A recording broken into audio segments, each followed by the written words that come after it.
Question: how did you see the match between Morocco and Norway today? Answer: the match was a fascinating tactical battle that truly tested the endurance and adaptability of both squads. Morocco initially set the tone with an aggressive, high-pressing approach, relying heavily on the individual creativity of their attacking line to break down Norway's defensive shape. For a significant portion of the first half, their ability to circulate the ball with pace caused real problems, and their early goal was a testament to that technical superiority. However, as the game wore on, it became clear that they lacked the defensive fix necessary to sustain that pressure for 90 minutes.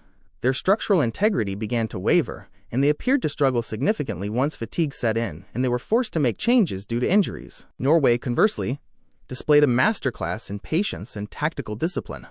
Even when they were trailing, they did not deviate from their game plan. They remained compact, disciplined in their positioning, and highly effective at absorbing pressure. By utilizing a mid-to-low block, they successfully neutralized Morocco's transition threats and waited for the exact moments where their opponent became disorganized. Their second-half performance was defined by a superior physical and mental stamina that allowed them to dictate the rhythm of the game.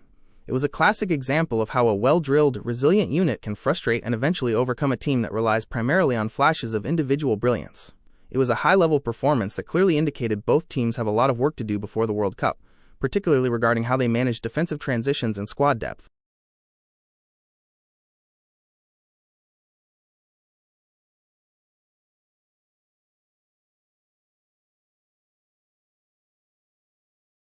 Question: what was it that both teams lacked to be able to win the match?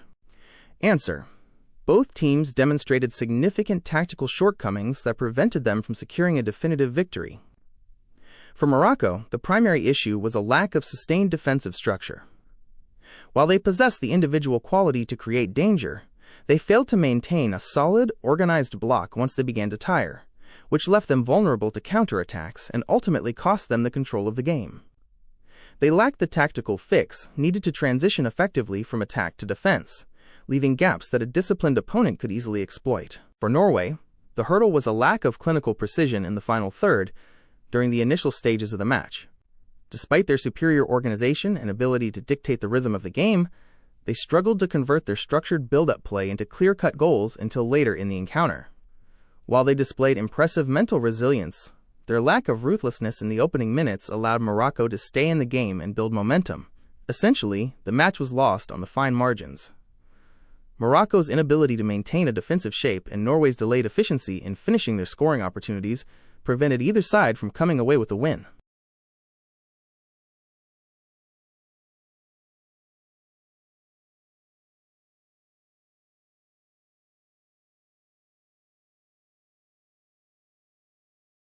Question: how did you see Holland? Did you see him play well or poorly, and what did he lack today?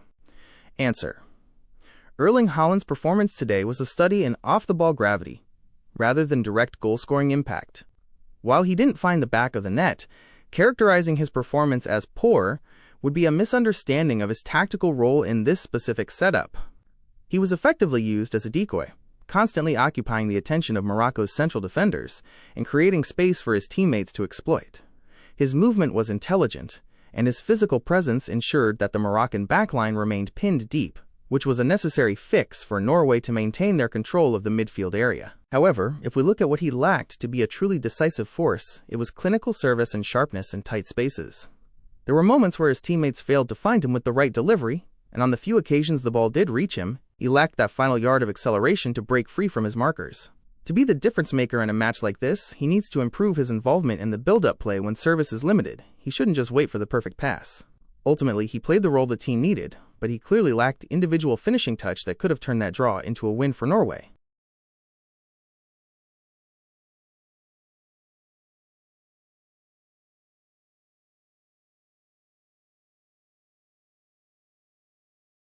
Question: how did you see the tactical approach of both coaches? Answer: the tactical contrast between the two managers was the defining element of this match. Morocco's coach opted for a high-risk, high-reward strategy that relied on individual freedom and aggressive verticality. His approach was clearly designed to exploit the technical superiority of his forwards, particularly by allowing Brahim Diaz to operate as a free-roaming playmaker. However, the manager failed to implement a necessary fix for his defensive transitions. When the team lost possession in the final third, they were left dangerously exposed, and the lack of a cohesive recovery structure suggested a manager who prioritized offensive flair over tactical balance. It was an ambitious plan that worked perfectly for the opening 20 minutes, but one that lacked the pragmatic adjustments required when the physical intensity of the game began to dip. In contrast, Norway's manager demonstrated a more disciplined and reactive tactical philosophy. His setup was centered on a well-drilled mid-block that prioritized structural integrity above all else. By forcing Morocco to play into congested central areas, he successfully nullified the space that their creative players thrive in. The most impressive aspect of his approach was the composure maintained by the team even after conceding the early goal. The manager clearly instructed his players to stick to their defensive rigor rather than chasing the game recklessly. While his team lacked immediate cutting edge in the final third during the first half, his ability to manage the game state through tactical adjustments during the second half allowed Norway to gradually suffocate Morocco's transition game. Ultimately, while Morocco's manager showed a commitment to expressive football, Norway's coach won the tactical battle by prioritizing a balanced, resilient system that was far better equipped to endure the full 90 minutes.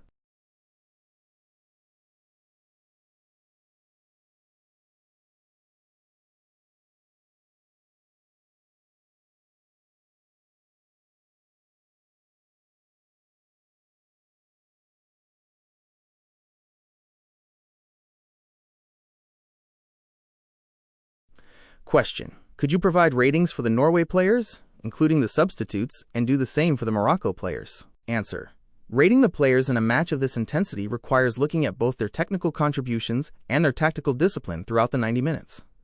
Here is the breakdown. Norway player ratings: Nyland, 6.5/10, was alert when called upon and provided stability at the back. Ryerson, 7/10, very disciplined, balanced his defensive duties perfectly while offering support on the overlap. Ostegard, 7.5/10, a commanding presence, winning his aerial duels and keeping the defensive line organized. Hanch Olsen, 7/10, reliable and physical, he handled the constant threat from Morocco's forwards with composure. Wolf, 6.5/10, worked tirelessly to cover the flank and maintained his defensive structure under pressure.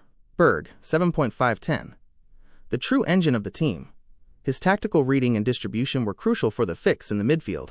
Thorsby, 6.5/10, provided the necessary grit and intensity, winning crucial second balls in the center of the park. Odegaard, 8.5/10, the clear conductor of the team. He dictated the tempo and was responsible for most of the danger created. Sorloth, 6.5/10, a constant outlet who forced the opposing defense to stay deep and focused. Holland, 6/10, while he didn't score, his gravitational pull opened up vital spaces for his teammates. Nusa, 7.5/10, the spark they needed off the bench. His pace caused significant issues for the backline. Substitutes, 6/10, they came on and maintained the team's tactical intensity, ensuring the defensive shape didn't slip during the final stages. Morocco player ratings: Bono, 6.5/10, made several important saves, though he was left exposed by his defense in the second half. Hakimi, 7/10, extremely dangerous going forward, though he left gaps behind him that Norway eventually exploited. Aguerd, 6/10, solid in the first half, but struggled to keep organization when the team began to tire.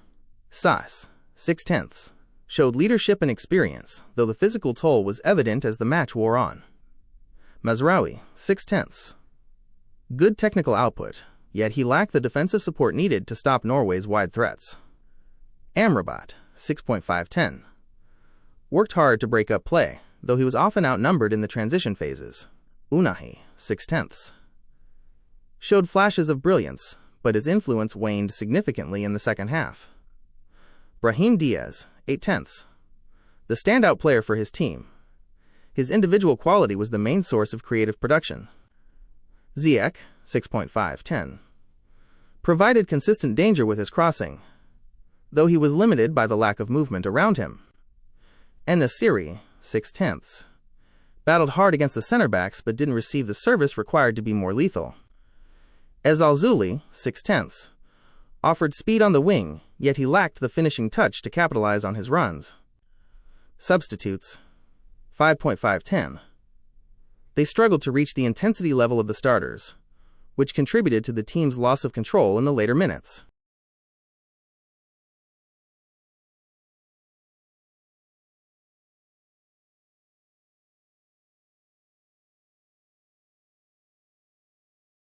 Question: in your opinion, which team arrives in better shape for this World Cup, Morocco or Norway? Answer: when evaluating their current trajectories, Norway arrives at the World Cup with a more sustainable and reliable foundation for tournament football. Their performance today highlighted a high level of tactical maturity and the ability to control game states through collective discipline rather than relying on sporadic individual flashes of talent. This structural stability is exactly the kind of fix that distinguishes teams capable of mounting a deep run in a tournament from those that merely show potential. They have successfully established a cohesive system where every player understands their defensive and transitional responsibilities, which provides a significantly higher floor for their performance in the high-pressure environment of a World Cup. Morocco, conversely, enters this period with an identity built on flair and individual brilliance, which is certainly exciting but inherently more volatile. While they possess world-class talent capable of deciding matches in a heartbeat, the reliance on this style makes them susceptible to tactical rigidity and defensive lapses when the game becomes physically and mentally demanding. To arrive in true contention for the World Cup, Morocco needs to drastically evolve their defensive transitions and maintain intensity for the full 90 minutes. While they have the higher ceiling in terms of pure attacking creativity, Norway currently possesses the tactical fix and defensive resilience required to be more consistent, making them the better prepared side for the grueling path of a World Cup tournament.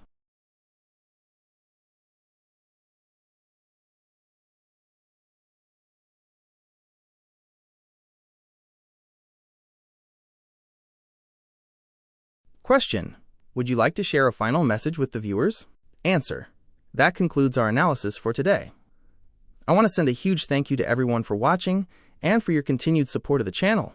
If you found this breakdown useful, please make sure to subscribe to Pateando el Tablero TV so you don't miss any of our upcoming World Cup coverage. We look forward to seeing you in the next video.